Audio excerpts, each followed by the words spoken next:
La troisième vague féministe.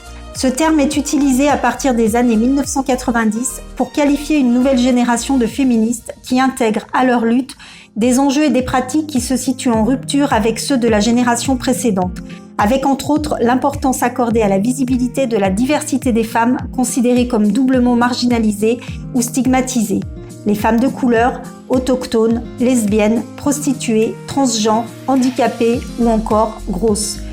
Cette période tente de mieux prendre en compte les rapports de sexe, de classe et ethniques en cherchant à comprendre les discriminations que produit leur imbrication. Elle adapte les combats et ses répertoires d'action à l'époque contemporaine.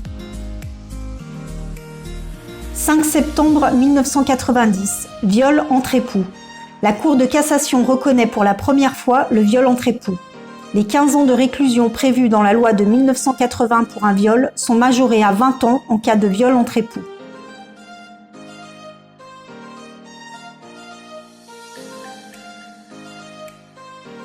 2 novembre 1992, harcèlement sexuel au travail.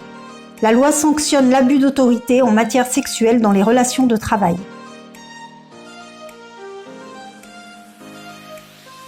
1993.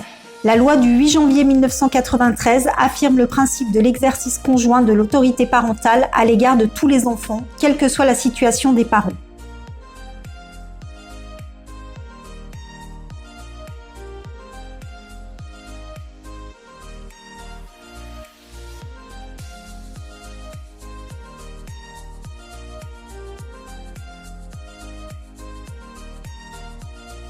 25 novembre 1999, Journée internationale pour l'élimination de la violence à l'égard des femmes.